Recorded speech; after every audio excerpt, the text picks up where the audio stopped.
Lupus LA would like to thank our generous sponsors for their support of the Your Story, Our Fight podcast. Gemini Beauty believes in beauty for a cause, and in their case, the cause is lupus. The team at Gemini is changing the skincare game for good. Hello and welcome to another episode of the Lupus LA podcast, Your Story, Our Fight. I'm your host, Adam Selkowitz, and as always, I want to thank our sponsors for supporting this important work that we're doing. And I think the story we're telling today is a really powerful one. It has a lot of ups and a lot of downs, but I am excited for you all to meet Seda Bryant. Seda is a digital marketer, graphic designer, small business owner, and has a really, I think your lupus story is powerful because of how bad it got, really. I mean, and how much it changed your life, but it's super inspirational in terms of how you've come back. And so we're going to jump right in and tell that story. Welcome to the podcast, Seda. Thank you. And thank you for having me. It's definitely a story of resilience, but I'm still here. You are. You're here to tell it. So I know you were diagnosed in 2011. Tell me what you were doing around that time. Where was your life? How was your childhood growing up, and then what happened? Oh, wow. My childhood. Well, in 2011, I was in Los Angeles and South Pasadena, to be specific, and I had been running my business. I had employees and different offices and a lot of clients. I was very I always say lupus affects like the type A people, super overachiever and all of that. And, just really, at my prime and working on a lot of other business ideas and things too. And lupus just kind of came in and like dropped a bomb on everything. I kind of felt like a need, like I really, like something was up with me, but I didn't know what. And I kind of felt like a need to get away. So I went on a vacation to Arizona, and that's where I had like the flare that changed everything. And I really didn't have any health problems before then. I was a competitive swimmer from the time I was like 6 or 7 to 18. And that's when I knew something was wrong, because I was actually swimming and I couldn't even do like a lap without like getting out of breath and things like that. And I also was like coughing up blood and that type of thing. And I kept calling the paramedics to the hotel and they would just say, "You're fine. We don't detect anything on your vitals and whatnot." And they would just kind of like send me on my way. Really? Even when you're coughing up blood? Yeah. Huh. It's kind of crazy, but yeah. So yeah, I ended up just kind of still, while I was out there, still trying to get help, and ended up I knew I was too sick to go home on my own because I had driven out there and I was with my son, and my family flew a friend out to see if she could like drive me back. And we went to a restaurant and I came out of the bathroom and I was literally like swelling on sight. Like, the movie with like, what is it? Like Professor Clump, and he's, that's literally, I remember it was when Siri first came out almost, and my friend was like, "Siri, hospital," and they had said it was everything from congestive heart failure to like H1N1 and all these different things. They couldn't. So was this in the middle of the road trip, or you were still in Arizona and you went to the hospital there? I was still in Arizona. We were about to get on the freeway, and she was just like, "We can't do this. Something's really wrong." And, found a hospital in Arizona to take me to. And they were giving me a course of like antibiotics, and I was just getting like sicker and sicker and sicker. And I had like a super high fever, and there was a point where it just seemed like I was, not gonna make it. And it was like one of those episodes of House where she stood up to the doctors and said, whatever you're doing is not working, and she's dying, and you're gonna have to figure it out. And that's when they put like all the history together, um, to look at everything in totality, all the issues that I had. When I was going back to what you asked about my childhood, I was kind of like the medical weirdo. I had all kinds of issues growing up. I had really skin scars on my legs. Like I hardly ever wore like shorts and skirts and things like that. And they said it was like cellulitis. I had tachycardia and a procedure in high school done on my heart. Um, and I remember I would leave one classroom and go to the room next door. And by the time I was to the room next door, my friend would joke because my fingers were white. And we know what that is now with Raynaud's, but I had no idea. So I just had all these weird things growing up, was always in and out of the hospital, but no one ever put everything together. So that's what they did in looking at everything together to figure it out. And um, then when they looked at it, because it took them a while, but by the time they figured it out, I had like 3 weeks until total organ failure, they told me. Um, so yeah. Yeah, no, that's an amazing story. It's always very interesting, I think, when people get a diagnosis and then look back and go, okay, that all makes sense now Yeah, when you look back totally. at what you had. I think now looking back that I probably had it as a child, but I just, didn't know. I was always like the tallest in my class, and my legs would be in so much pain. And my family just called it, "Oh, you're having growing Growing pains." pains. Yeah. Yeah. And I've now heard I'm that like, that before. was probably arthritis. Yeah, for So sure. Well, you're good. You have a good friend there who stood up to the doctors and said, you got to figure this out. yes, I do. Yeah, she's still Yeah. my best friend to this day. I credit her a lot. Yeah. And then How old was your son at this time? my son was 10. 10. So how Yeah. long were you in the hospital that time? Oh God. Honestly, I ended up at like two different hospitals there. I want I have kind of like a bad sense of time, but I want to say I was there maybe between the two hospitals, probably at least a month or two. Wow. And she ended And up your taking. son stayed there with your friend and she watched him during that time? Yeah, and eventually she took him back because she couldn't Mm-hmm. stay out there that long, and I was there in the hospital by myself. So Mm. And how was it navigating that with a 10-year-old in terms of what were you telling him and you know, what kind of effect did that have on him?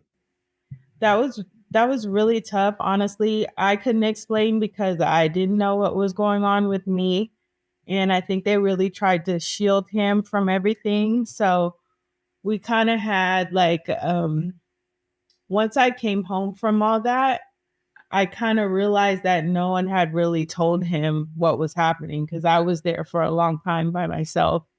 And all Mm-hmm. he knew was that all these people were coming over and they were bringing food and they were, helping out and all of these things. And I remember this moment with him where I had to sit him down in the bathroom and tell him, what's going on because it dawned on me that no one had explained it. And I just said, this is what I'm challenged with, but I promise you that I'm going to fight this with everything that I have. And then I'm going to, you know, beat this uh, this challenge that I'm facing, and that I'm not going to give up on you. Mm.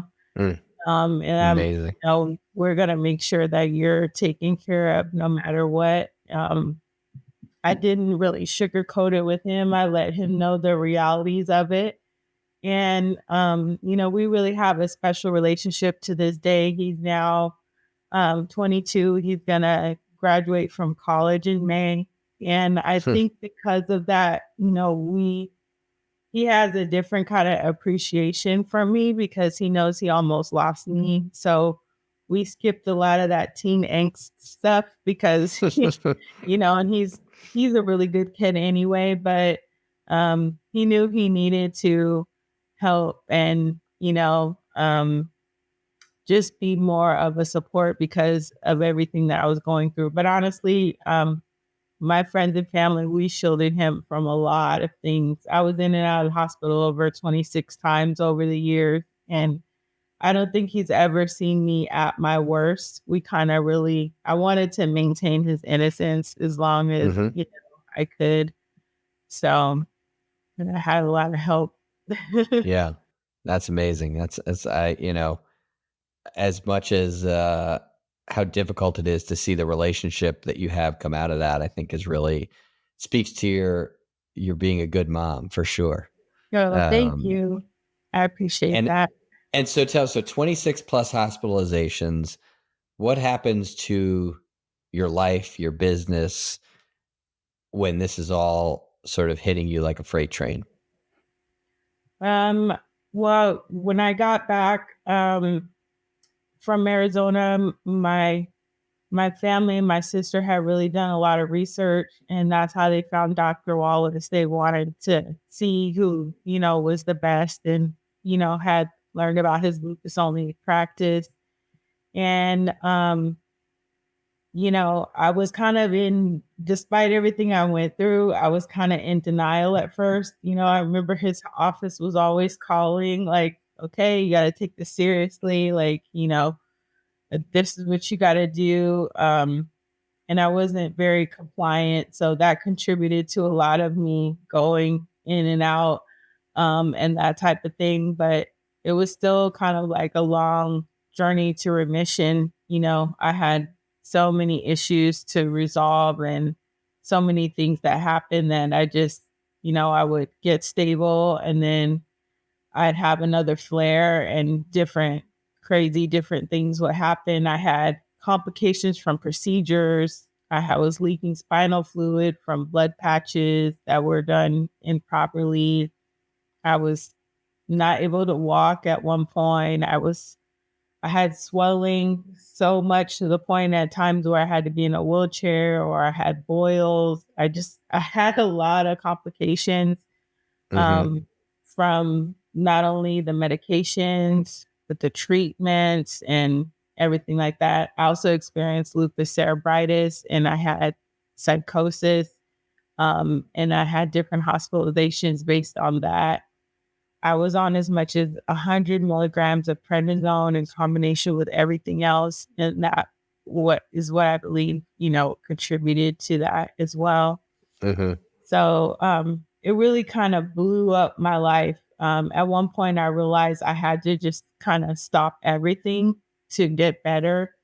And so I ended up walking away from the place that I lived and I ended up staying with my dad. I still tried to operate the business as best I could. And I'm so appreciative for some of the people that stuck with me. But I literally had to let a lot of things go to the point where I think I only had like one client and I wasn't able to keep the people that were working for me or the office space and all of those things. I also was seeing someone at the time and I felt like kind of really abandoned me through that situation. I didn't recognize myself in the mirror. I looked nothing like I look today. Literally I was someone who's really active in the church and I worked in media ministry and there were times where I went to church and I would sit next to someone I had been seeing for over a decade and they didn't recognize me. That's how unrecognizable I was. And what does that do to your mental state? What like when that happens, how do you keep a positive attitude? How do you keep going?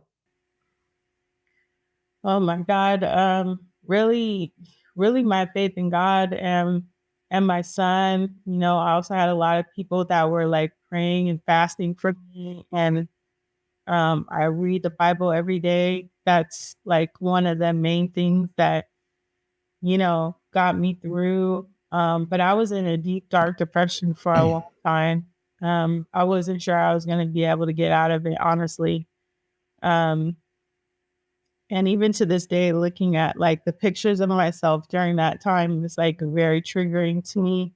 And it's difficult, it's really difficult to look at, you know, um, this disease can try to take your identity, along with everything Mm-hmm. else. And, um, you know, so What it's do you very, think was sort of the low point? Like, where do you think, you said, okay, I have to, where was that cruxed? honestly, I had several low points. Um, one, three that I can think of off top were, at one point I was suicidal. I was on suicide watch and I did attempt, unsuccessfully, thank God, one time. That's probably the lowest of low points, but I also, had at one point lost custody of my son and, he was just supposed to my family had actually sent him to stay with his dad, actually without my knowledge. That's a whole nother story. Um, Mm-hmm. and he was just supposed to, what I thought, keep him until I had got out of one of my stints in the hospital. But I ended up being on dialysis and chemotherapy in the hospital at the same time. And time kept going and he needed to be in school and he got enrolled and that type of thing, and his dad ended up keeping him, and I had to be in like a custody battle, so I was going back and forth between northern and southern California trying to deal with that. And literally, I remember being in the courtroom like sick as a dog, just barely like making it. And the doctor said, not the doctor, the judge said, I don't know what lupus is. Mm. And I need you to, so I can't give him to you because I don't know what this is. And you have to explain this to me. And you have to have, this coordinated backup plan in place because I don't trust that you're going to be able to take care of him. Um, And there was also times where I experienced, homelessness just because of having to go through chemotherapy and not being able to work like I normally did. Um, I remember one point I moved in with my mom and she was trying to help me, and I had to have chemotherapy and I ended up being 10 days late and I went to pay it late and they didn't accept that and they evicted us. So Mm. there's a lot of social aspects of lupus, and ripple effects, I call it, that people deal with that, a lot of times even foundations and different things aren't able to help with people. A lot of times just focus on the medical aspect, but I believe there's a Mm-hmm. lot more work to be done in the social areas. Yeah. No, I agree with that. I agree with that. All right. Here's what we're going to do. We're going to take a little break and then we're going to come back and we're going to hear about the upside, the Okay. climb back Yes, to please. where you are now. So yes, we'll do. We'll turn it around. So we'll be right back after this. Lupus LA's fellowship program is an essential part of ensuring the training of future rheumatologists. The nation is experiencing a serious shortage of pediatric rheumatologists. Today, there are approximately 300,000 children diagnosed with rheumatic conditions in the United States, but only about 250 practicing pediatric rheumatologists to meet this tremendous need. We are back with Seda Bryant on the Your Story, Our Fight podcast. I'm your host, Adam Selkowitz, and Seda. So we took that break at your low point. So tell me now, how did you get it back? Because you own your business now. Your son is doing great, as we heard, and you look great, and I know you're feeling better. So what happened in your life that got you to this point? Thank you.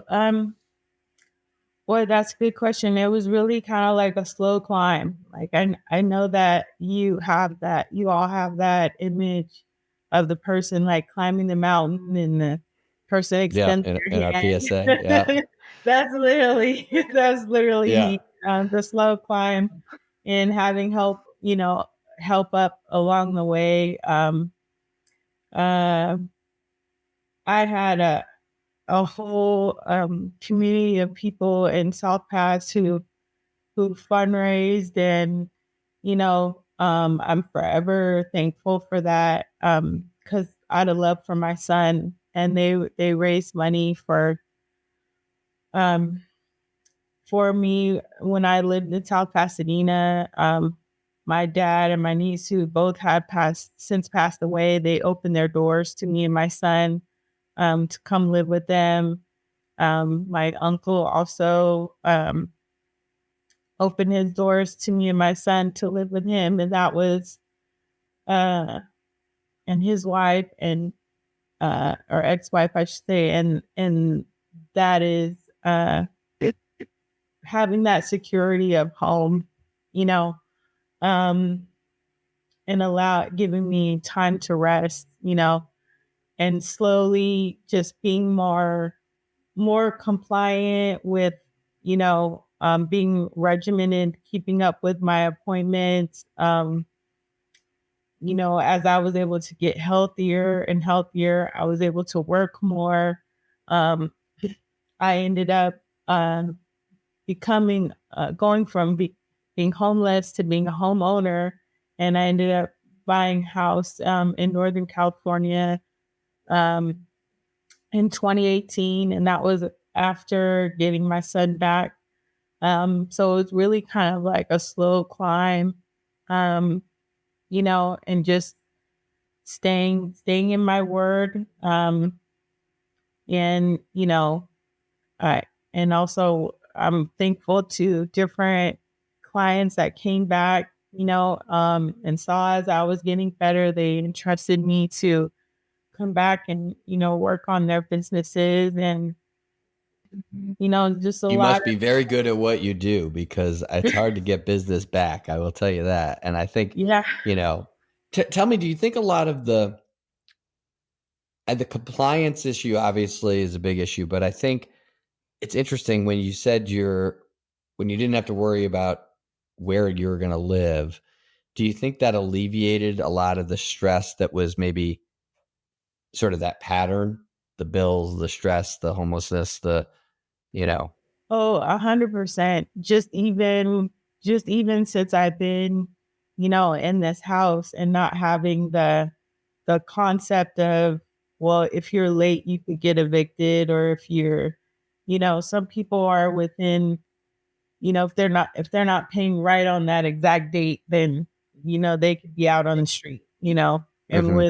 with a home, just even though obviously you still have to pay, but you have a little more, leeway in terms of that. And especially when you're self-employed, um, you know, um, which is necessary for me because I also did spend some time on disability, but I can't sit 8 hours in the chair. Hmm. Sometimes I have Hmm. to work lying down and different things like that. Um, but, also with what I do, even as fast as I may want to work, if I don't have someone's content, then I'm waiting on them to get paid. So I don't always have, Hmm. exact cash flow, but just having that pressure off, and just having security in that, it did so much for my well-being and anxiety and just stability. Um, because I think with stability comes order and routine, and being able to be, I think that feeds into being compliant. Also, I've Hmm. had different stints where I was experiencing mental issues and physical issues. And no matter how physically good I was in a good space, if my head wasn't right, then I wasn't going to take my medications on time and things like that. And so that aspect is often more important. And what do you do now to stay positive, to maintain the compliance and how do you make sure you stay and continue to thrive? I still read the Bible every day, every morning, and I pray first thing before I even see what time it is or anything. Um, and that really helps and keeps me grounded. I'm just motivated, by what I do. I've also, exercise, which does a lot for my mental well-being as well. And I just try to incorporate little things that give me joy, um, and yeah, there's a lot of little things like that that I pay more, attention to now. And I have support from different people in the lupus community, other warriors, that give me strength. And through my blog on Instagram and Facebook, there's a lot of community support. And recently I've gone on to meet a lot of those people in person, did my first lupus walk and did different lupus events together. Um, that was always where I found a lot of my strength, and answers that I couldn't get was right away from like message boards and other people who already experienced certain things, and being able to look things up and ask people and see how they dealt with certain things themselves. There's something about knowing that you're not alone in things that gives you, a little more sense of, peace and grounding and stability. Yeah, you mentioned that was my next question. Was you've really become a lupus influencer now, and I feel like that's a big step to put your story out there and to not just on this podcast, but before that, with the message boards and how has that given you power? And I also want to talk about the stickers, because I know that's a big part of what you've given to the lupus community, and I want you to tell me a little bit about that also. Oh, thank you. Yeah. Honestly,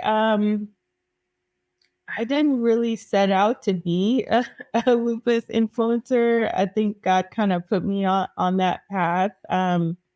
Originally, I had wanted to write a book, and um, I thought that if I started writing articles um, on Instagram, I would kind of use that as a blog instead of having the pressure to create, even though I do that for other people all the time. But I just noticed that people were really vulnerable on Instagram at the time when I started out. There really weren't a lot of people talking about this on Instagram at the time. And uh, I was just really surprised how honest people were. It wasn't really just like, oh, this is my perfect life. They were really telling how they were. And so I wanted to go where people were. And I thought writing on there would keep me accountable. And it just resonated with people. Um, Most of the followers I have now, I got in the first 4 months. It just kind of blew up like that. And it wasn't something that I sought out to do, but I feel really blessed that, you know, I'm still surprised that people listen to what I have. Don't be surprised. You've got a lot to say. Tell me about the stickers that you designed and how that worked. Yeah, well, this is one of them. This is dripping purple from lupus. Got it. But yeah, I noticed there wasn't one for Lupus Awareness Month, And I know that they can be a great way to like spread awareness and have people notice them when they create stories or Tell people what a sticker is. I probably should go back because there might be some people who don't know what a sticker is. Yeah, these are the stickers that you can use on any of the social media platforms: Facebook, Meta, Instagram, TikTok, Snapchat. You put them on your stories or on videos where you're making reels. And, you know, the ones that someone will put on there that says happy birthday or what have you. Right. And so I wanted to make a collection of these for different things for lupus that I saw were missing. And so I was able to create the first stickers for Lupus Awareness Month and World Lupus Day are part of the collection. And it really resonated with a lot of people too. And they end up having 1 million uses and views within 4 months. And that was launched in last May, and now they're up to 2 million. So I'm really proud of that. So that, you know, everywhere, you know, you do a story or a video, you can also spread lupus. One of them says spread lupus awareness every day. So when I post my stories and things, there are other people, that's one of the ones that I like to put out there. So it's not just about Lupus Awareness Month. Another one says Overcome. It can be for anything. Every day. So that you can just, as you're telling your story of your life, you can just add one of those stickers on there, and someone might see it who doesn't know about lupus and say, well, hey, what is that? You know, what does that mean? So that's amazing. Important to me. No, well, thank you for doing that. Cause it's somebody's got to take the initiative, and these things spread, and we know how everything goes viral. And where can we find you on Instagram, and what's your social handles that everybody can check you out? Yeah, I'm on Instagram and Facebook at Overcome Lupus. I'm also on Threads as well at Overcome Lupus.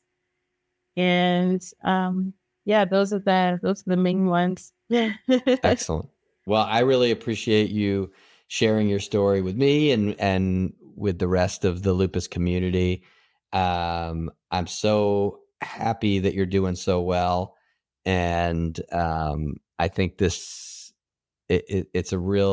is about climbing the mountain, you know, and I love that you're at the top. So thank you very much for joining the podcast and talking to us today.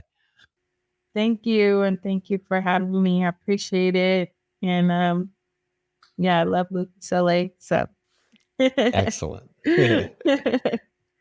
And I also have the keep the donation button there for them. I've always had that on my profile. So I hope. Well, we love that. So maybe if you're listening to this podcast and you appreciated Seda's story, go to her page and donate to Lupus LA. You'll get kill 2 birds with 1 stone, and we really appreciate that. On behalf of the entire team at Lupus LA, we thank you for joining the Your Story, Our Fight podcast. Please tune in, spread the word, and come back for more inspiring lupus stories. I'm your host, Adam Selkowitz, wishing you good health, and to always remember, your story is our fight.